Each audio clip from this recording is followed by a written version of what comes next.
It really isn't. Okay, well, welcome everybody to the Tulsa Airports Improvement Trust and Tulsa Airport Authority meeting Thursday, October 13th, 2022. It's 8:30 a.m. in the morning.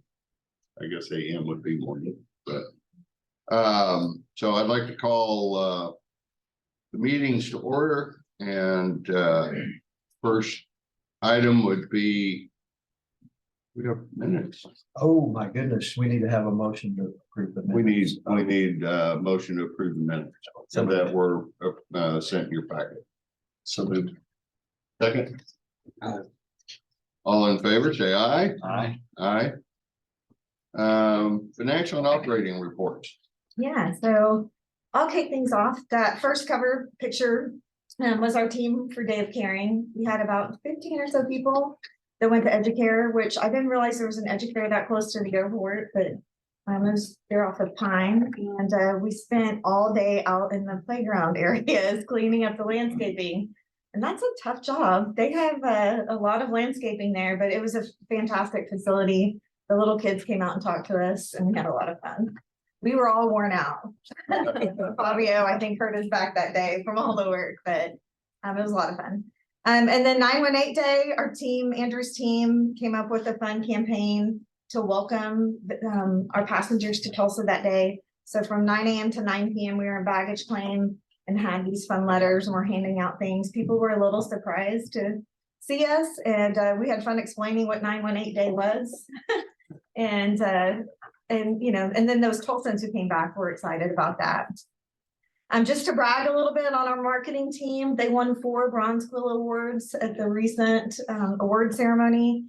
The Award of Excellence was for the LaGuardia announcement. I think the confetti did it.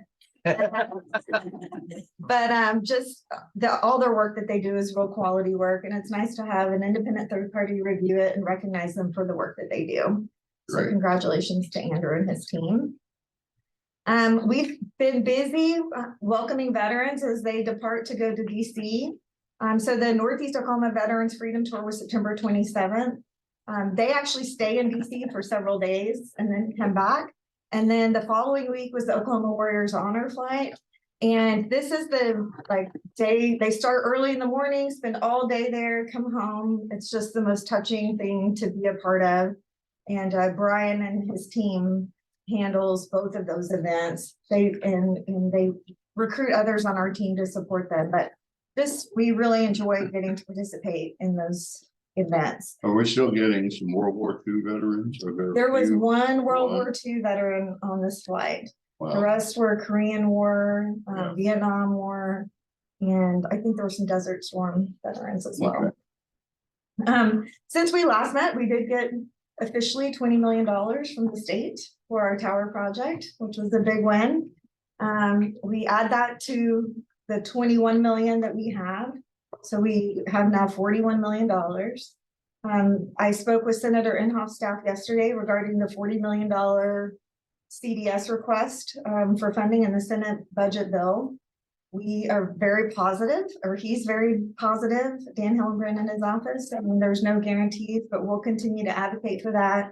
We have our airline partners helping us with that because they have a lobbying effort in DC, and you know, they want to support this because otherwise that cost will be passed on to them.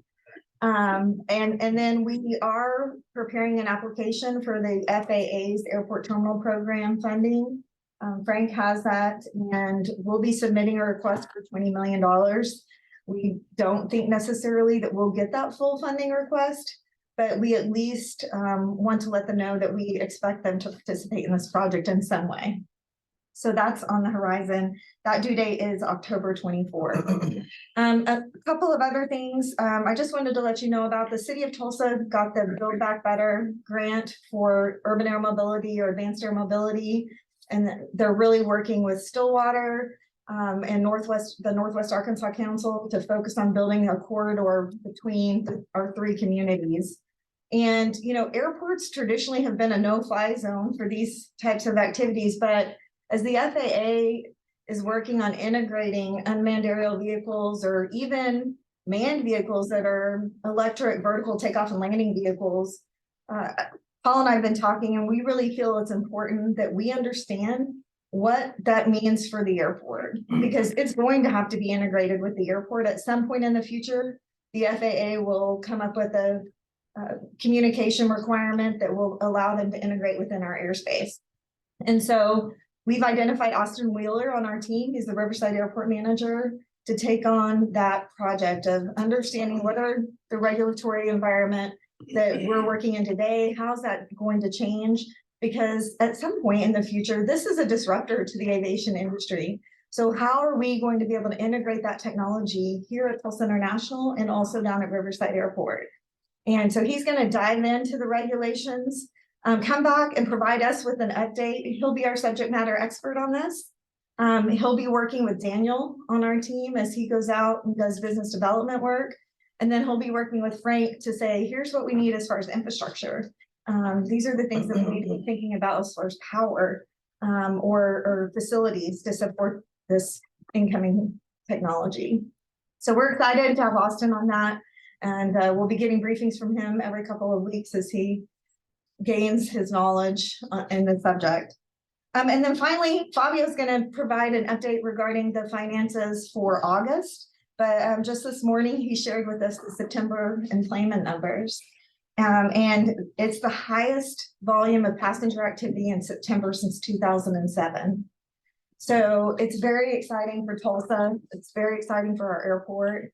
And I think a lot of credit is given to the work that's being undertaken in the community to attract, additional businesses and talent, but also the work that Andrew's doing to recruit more air service. All of that plays hand in hand. And so the last quarter of the year, I think, is going to be one of our best yet. So Great. With that, I'll turn it over to Fabio. Thank you. As we were discussing earlier, we received an increase from our rating agency, Moody's. Congratulations. It's a lot of hard work to get out of that Baa1 into the A's. Moody's reviewed our airport and other airports that were in a positive position pre-pandemic, and based on our strong financial plan, as well as our increased employments, they felt we were due for a rating increase. As Mike Newman keeps reminding me, it's just an outside validation that the airport is running correctly. We're very pleased and happy with that outcome. So now we're 2 for 2 in the summer and the fall for rating increases.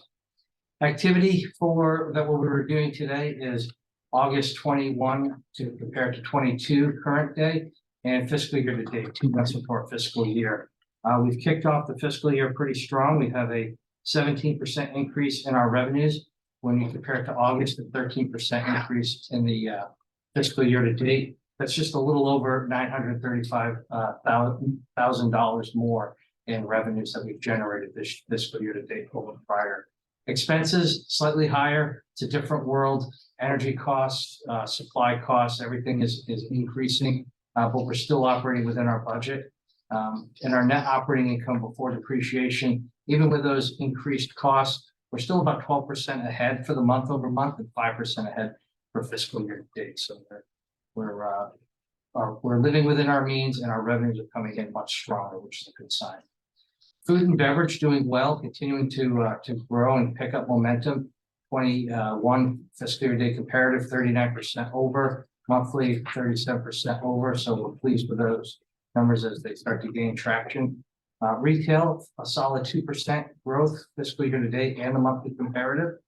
We're very happy with their performance throughout the pandemic and their quick rebound after things started to move around a little quicker.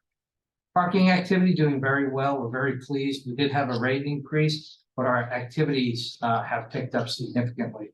I was talking with our parking operator yesterday. We had 170 vehicles in valet storage yesterday. Pre-pandemic, we're averaging about 200 vehicles a day. So we're really doing well with valet. Our garage was full yesterday. It danced between 90 and 100% full throughout the day. So we've had some great days of parking. Our revenues, because of the increase, are up 38% higher than last year and 39% when you compare the month over month. Ground transportation doing well. We have all of the usual suspects on our ground transportation. We've added Turo, but that won't pick up until September, I believe is their first reporting month. But 33% growth fiscal year to date, all on the same rate structure. I know last year I kept mentioning the different rate structures, but all on the same rate structure and doing well. Transaction days for rental cars doing well, picking up 13% from fiscal year to date comparative, 14 on the monthly. RVS having a good strong August. The flight schools, speaking with Austin, have picked up activities, generating a 16% increase fiscal year to date and an 8 and 9% increase in our fuel sales. In plane passengers, we picked up that momentum in March and we really carried it through the entire summer. We had a great August. We had an even better September. 20% increase fiscal year to date, 14% higher than we were last year. And our cargo is doing well, 9% over the month and 5% over the comparative. This chart represents our revenues. You can see we had a strong momentum closing out fiscal year 22, and we really picked up pretty much where we left off and then increased it just about $4.3 million higher in our revenues when you compare it to the previous year or a little more. But we're doing exceedingly well in our revenues coming in strong. A lot of that has to do with our parking increase and our passenger activity increase. Our expenses, we did have that spike at the end of the year. We were wrapping up a lot of deferred maintenance items, and we really have gotten back to normal operations. July coming in a little stronger than it had in the past. August a little higher. But again, energy costs, supply chain costs to do just R&M has increased dramatically. Looking at our employments, this only covers through August, but you can see we've had really strong summer, carrying that trend, that seasonal trend, topping out in July and August, doing better than the 2019 numbers. So we're very happy with that. In September, just significantly higher than previous Septembers. When you look at our comparative budget to actual, you can see our revenues are doing about 17% greater, 1.2 million almost stronger than we anticipated. We did budget for increases in activity, but we're exceeding those. We're about 11% higher in passenger air carrier activity. That's about $220,000. And the real big jump here is our parking and rental cars. $927,000, 36% increase. And that was with the anticipated fee increase. It's strictly just we didn't anticipate the passenger count coming back as strong as it had. RVS doing well. Miscellaneous revenues, that's our CFC collections. Those are picking up as our rental car activity picks up. Expenses, we're still within our budget. We're about 4% below. Salaries and benefits, 7% below. Materials and supplies, slightly over by 2%. And our services are about 1% below our budget. So we're living within our means, giving us about 53% more net operating income than we anticipated when we developed our budget back in the beginning of or end of last fiscal year, beginning of the calendar year. When we compare month to month activities or fiscal year to date activities, I'll drill down from the previous slide.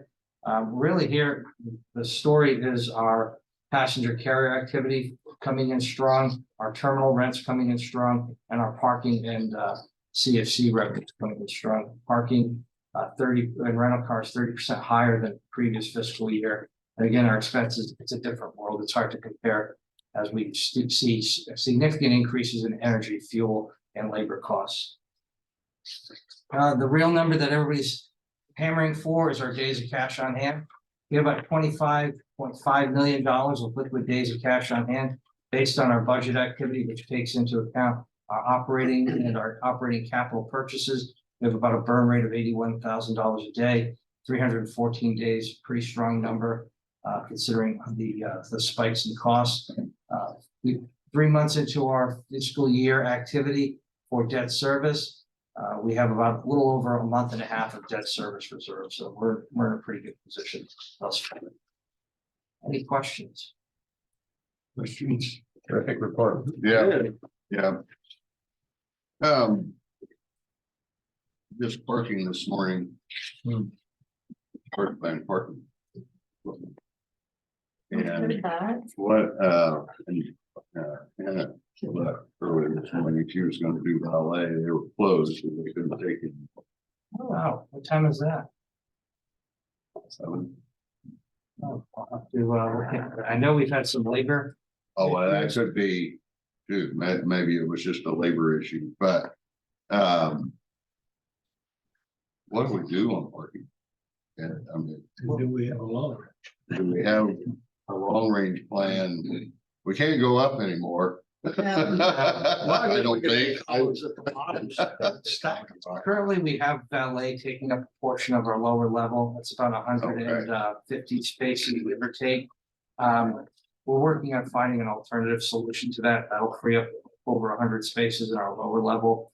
When we do reach capacity, we are having somebody out there directing folks to the economy lot. And that's usually on Wednesdays. Wednesdays are our busiest day for marketing. Is the economy lot still, it's still got a lot of, It still has a lot of capacity. Yeah, we're fortunate. We have a large surface lot. Yeah. And the shuttle buses service that frequently. It's not a far walk from the terminal for those that don't mind a walk, but they do have shuttle service. Frequently moving passengers. So we're right, working with our parking operator to try to figure out a solution where we can at least have some notification to the guests as they enter the facility to tell them which levels are full or there's room. Yeah. They're still trying to figure out the nuances to that technology. There's also about 150 spaces that our rental car companies take up. And they don't utilize, which is very frustrating for our customers to come and see that those are empty. Mhm. So Sherry provided notice to our rental car operators that we are not going to renew their lease. It's up for renewal in March. I believe it's March. Unless they give us those spaces back. And if they give us those spaces back, then we'll let them use the option. Otherwise, we're gonna go out to negotiate a new lease with them. But we need those spaces. Yeah. I mean, it's interesting because pre-pandemic, the focus was on people are gonna not use your parking anymore because Uber and Lyft and, the Right. self-driving cars and all these things. But now, I mean, we need those spaces. And as you said, we need to be thinking about what's the long range plan. And that's something that we've been talking about. So Okay, good deal. Administrative finance and IT contract. there's one more report. Oh, there is. Yeah. All right, master plan update. Yes. Sorry, That's okay. very important. I just thought it would be important for us to provide you an update regarding the public meeting. We held that, I believe it was September 13th. It was a Tuesday night and at Tulsa Tech down at Riverside Airport.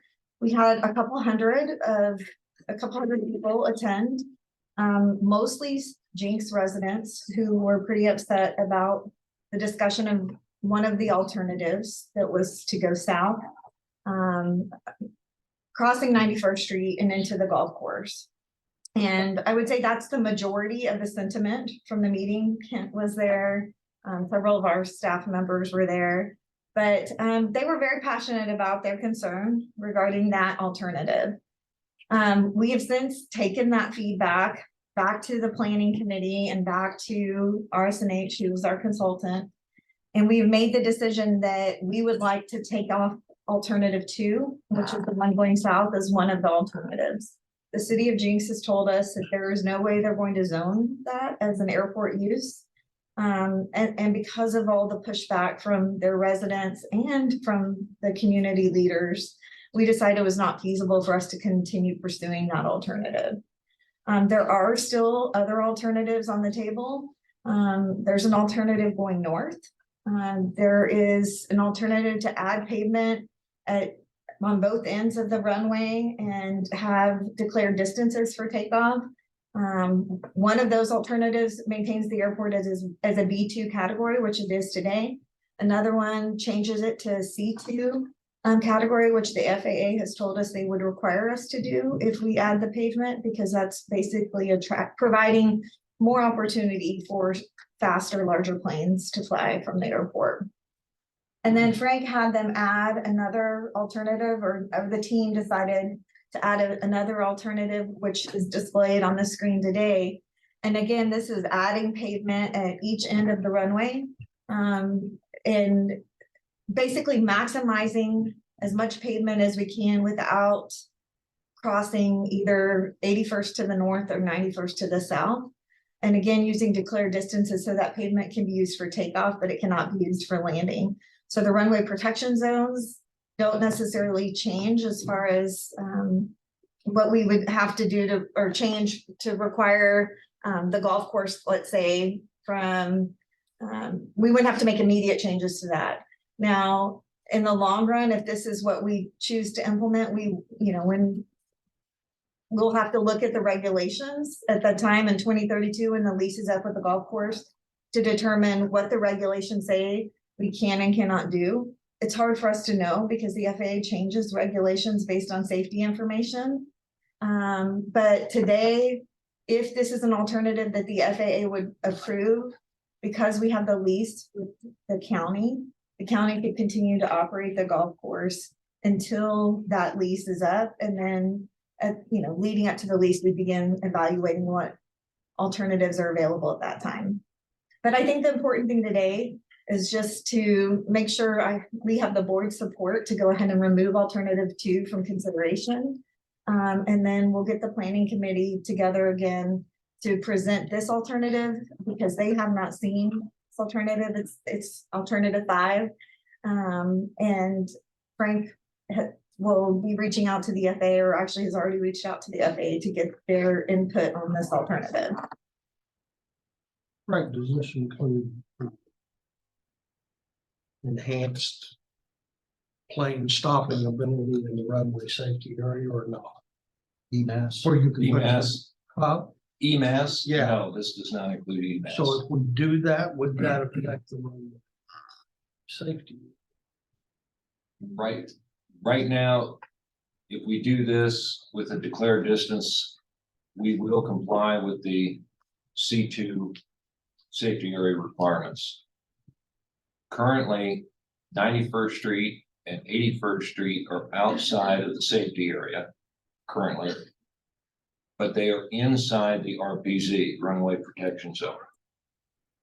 Option or alternative 5, those roadways will still be outside the safety area, but inside the RPZ. And we were not That would relocating. allow them to continue to exist as they are. That would allow 91st Street to be where it is, not affected whatsoever. As long as the FAA would allow outside the safety area, inside the RPZ, driven home, that's the way it is now. So. Just for review, going north, as I recall, was 70 million. It's more than that. It's about double that. Okay. It's the most expensive alternative. Most palatable to replace something. I thought you used a very good choice of word when you said they were passionate about it. So do you want any action for us today? No, Or I just wanted to, brief you all on the meeting. Let's just the cost of the alternate 5?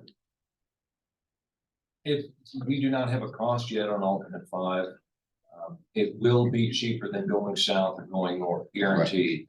81st Street, I misspoke earlier, 81st Street will be relocated, excuse me, but it's gonna be basically on existing grade. Whereas if we went north, it would have to be pushed out, grade would have to be raised, a tremendous amount of dirt. I would say this is probably 30 to 40% of the cost of either south or north. Right. That is just a eyeball of that. Okay. So we are planning on issuing a statement today so that we can communicate with the city of Jinx and their residents about this decision, just to try to calm some of the concerns that they had. Okay. And then we'll have our next planning committee meeting and hopefully have some feedback from the FAA. And then we'll plan for our last and final public meeting where we present the chosen alternative. All right. I do want to say, I compliment Alexis on handling that particular meeting. That was a stressful time. About an hour and a half. She did an excellent job.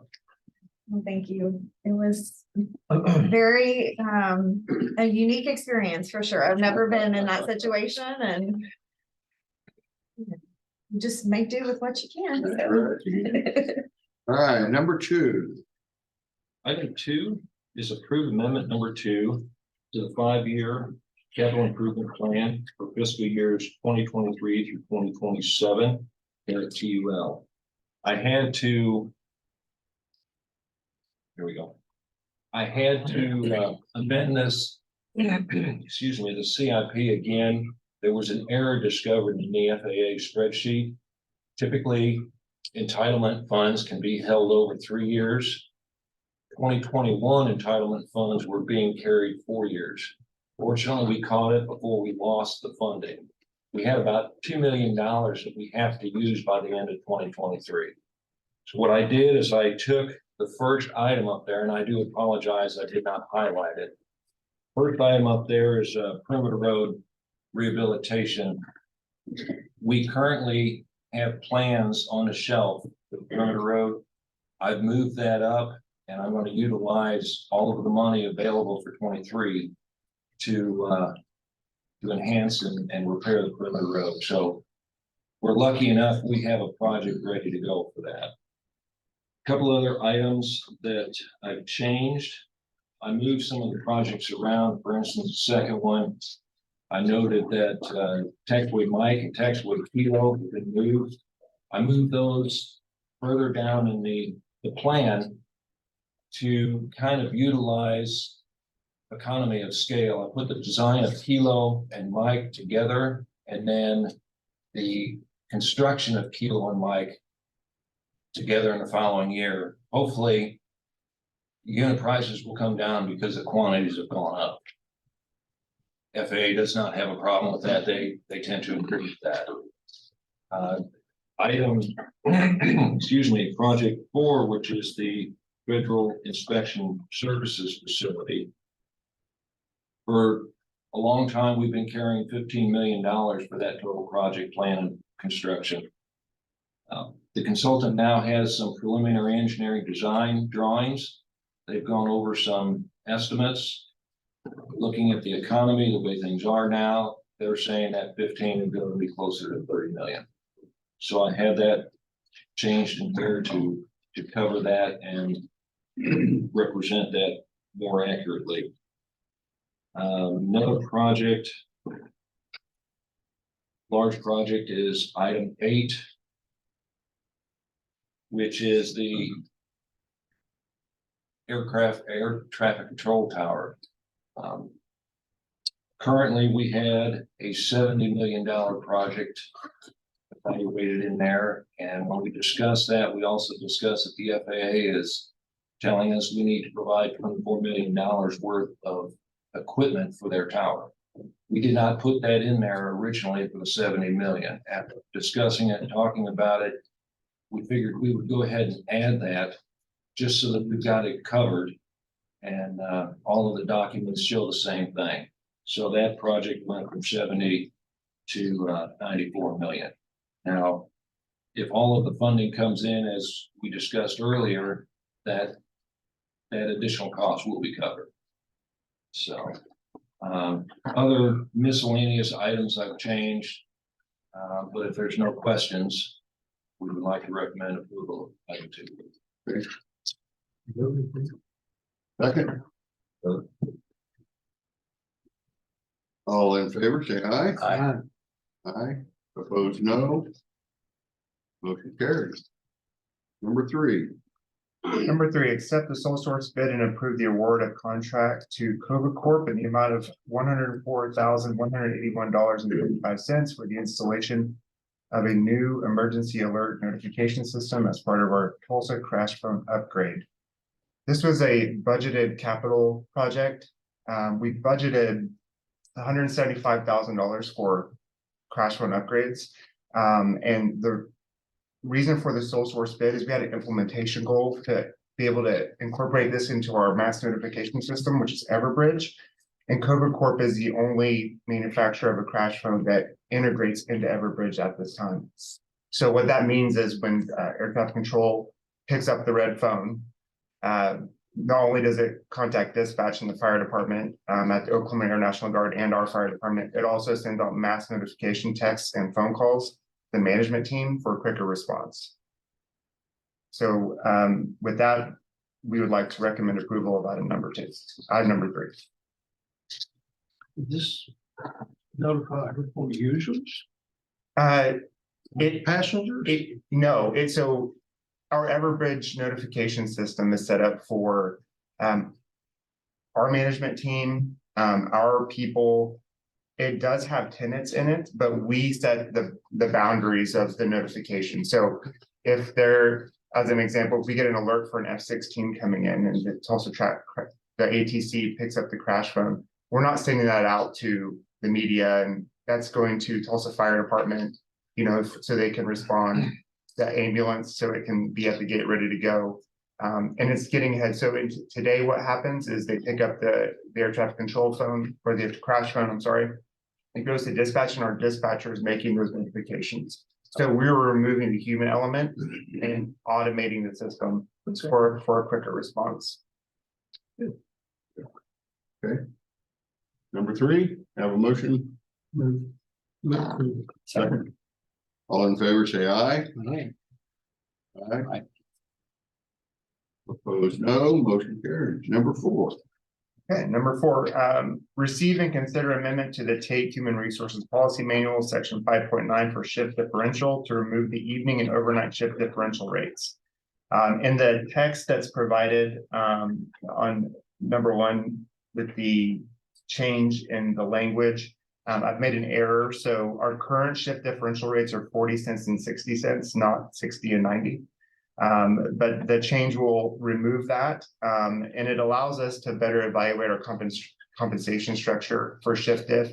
I think Ryan Crook, you've been here for 25 years. I've been here 33. 33 years. You can't remember this changing in over 25 years, this rate. So we're not recommending a change at this time in the rate, but we would like to edit it and remove the rates out. So it provides Alexis a little bit more freedom to provide competitive pay in the future.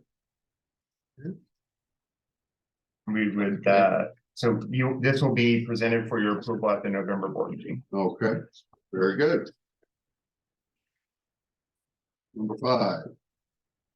Excuse me. Item 5 is accept bid and approve award of contract to TAIT Construction Company, LLC, for the project titled Replace Concourse B Exit Lane Security Doors in the amount of $289,000. This project replaces the existing obsolete B exit lane doors, B concourse exit lane doors. We received 2 bids. The highest of the bid was $359,000.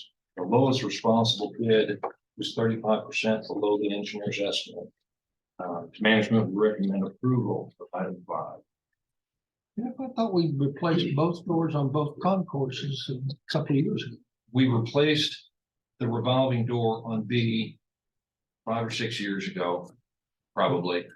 And at that, Oh, it was like It was- 2010. it was, Is this in the luggage? No, No, no, it's coming out. the exit lane door. yeah. Those are brand new, I thought. What I thought. No, I think we did it in 2010 on B and then 2015 on A, or 2014-ish on A. And what happened, the technology has improved so much, even from concourse B to concourse A, that it is obsolete. The technology is no longer, it is so much more advanced than this. It's difficult to get parts for this door, for this exit lane.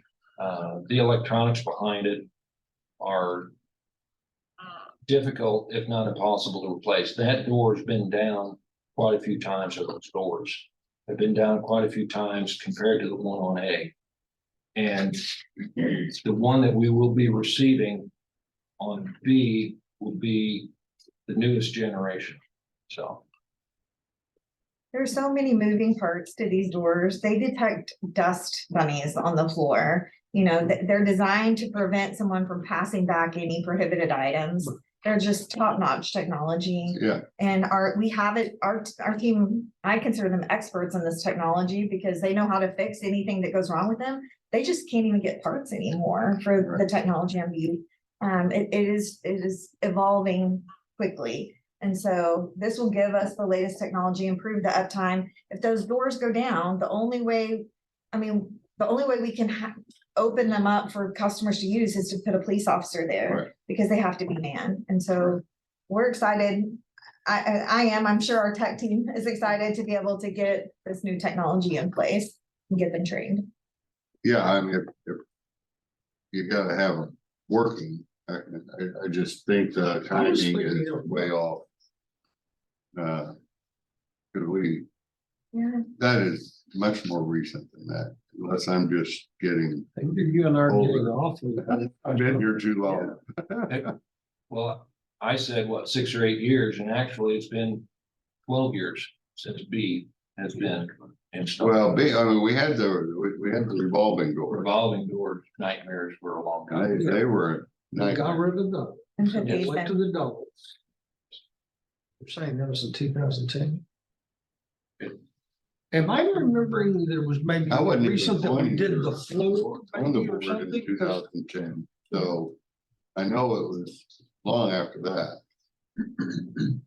That was one of the things that I wanted to change. We'll look it up. We can look into Yeah. it. Yeah, I didn't even.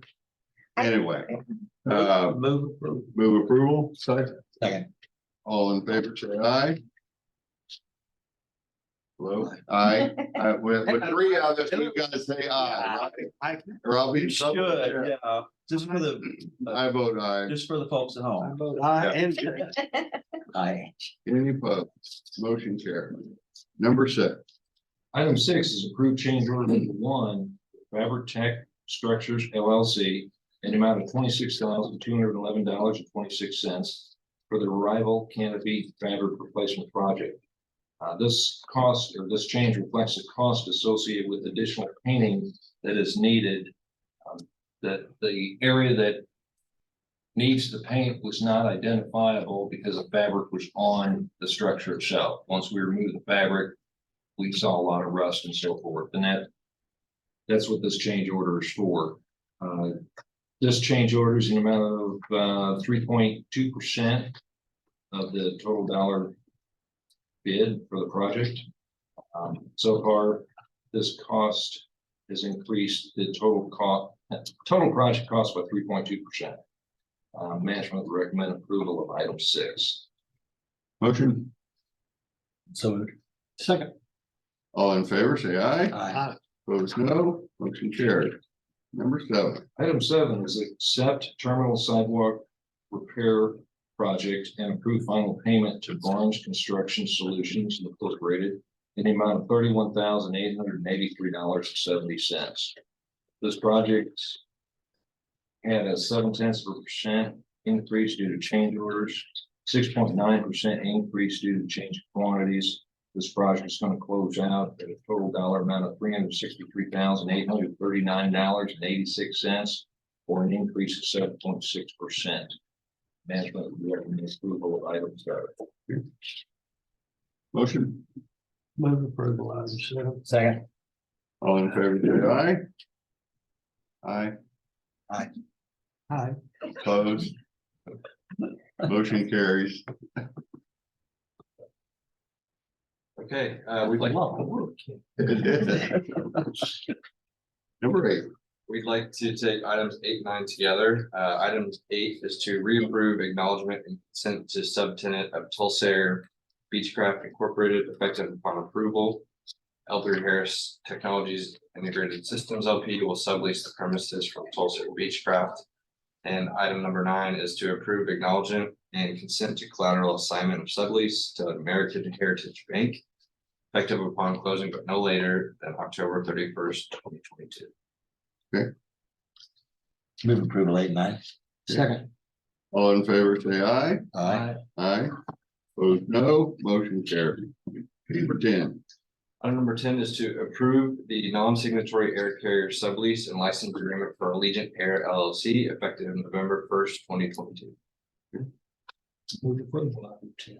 Second. All in favor, say aye. Aye. Aye, opposed, no, motion carries. 11, Item number 11 is to approve the cargo facility sublease agreement with Matheson Flight Extenders Incorporated effective November 1st, 2022 through June 2nd, 2023. motion, Move approval. Second. all in favor, say aye. Aye. Aye. Aye, opposed, no, motion carries. Number 12, Item 12 is to approve the concession agreement for Bada Boom LLC DBA Mythic Press effective November 30th, 2022 for 2 years. Move approval. Second. all in favor, say aye. Aye. Aye. Aye, opposed, no, motion carries. 13, update, Yes, item number 13 is to update the trustees on the notice of default that was issued regarding RBS sublease F 08059 and lot 9, block 10 of the Northeast Hangar development. On August 2nd, our airport manager, Austin Wheeler, emailed the tenant a notice of inspection of the hangar, and we received no response. A little over a month later, a notification was sent by certified mail on September 13th to the tenant, letting them know that the hangar would be inspected on September 23rd at 10 a.m. The tenant did not show up for the inspection on September 23rd. TAIT then issued a default letter on September 27th via certified mail due to the no showing of the hangar inspection. 2 days later, the tenant responded on September 29th, saying that he missed the inspection due to having COVID.